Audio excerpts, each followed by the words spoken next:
Livia stood outside the emperor's palace gates, staring up at the golden walls, convinced that everyone inside was living a life she could never have. What she didn't know, what nobody outside those gates ever knew, was that behind one of those very windows, the emperor himself was sitting alone, terrified, unable to sleep. From the outside, his life looked like the finish line everyone else was racing toward. From the inside, it was a cage with better lighting. This isn't just a story about ancient Rome.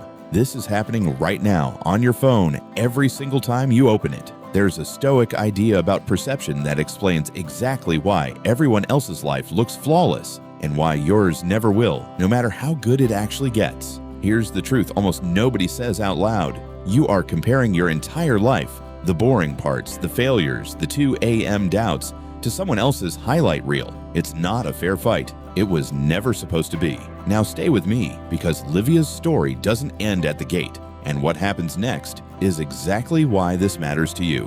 Weeks later, Livia was invited inside those very walls to serve at a private dinner for the emperor's inner circle. For the first time, she saw it up close. The jealousy behind the smiles, the exhaustion behind the laughter, the fear behind every guest's careful, practiced confidence. And then she saw the emperor himself, sitting at the head of the table, more powerful than anyone in Rome, and more alone than anyone in the room.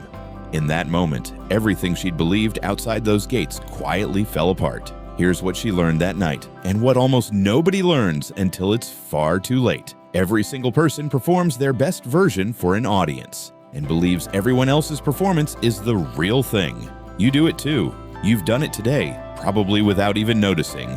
The version of you that gets posted is never the version of you that gets tired, that gets scared, that lies awake wondering if you're doing any of this right. So when you scroll and see someone else's polished version, you're not comparing two real lives. You're comparing your unfiltered truth to their carefully chosen highlight. That comparison was never solvable. It was rigged before you even opened the app.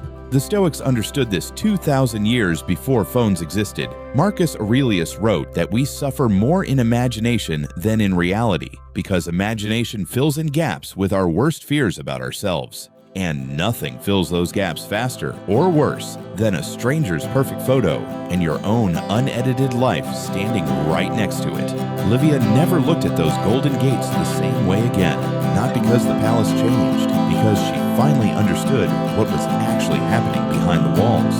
This doesn't mean stop caring how your life looks. It means stop measuring your worth against a performance you were never shown the truth of. So here's what I want you to try.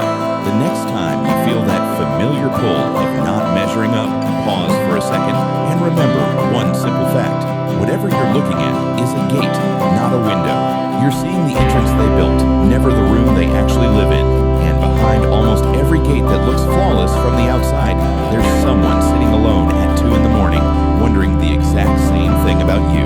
That was the Stoic truth behind every perfect life you'll scroll past today. Not perfection, just a gate carefully built, hiding a person as uncertain as you, because that's what it means to raise like Rome, to see past the gates everyone else builds, and finally judge your own life by what's actually true, not what's shown.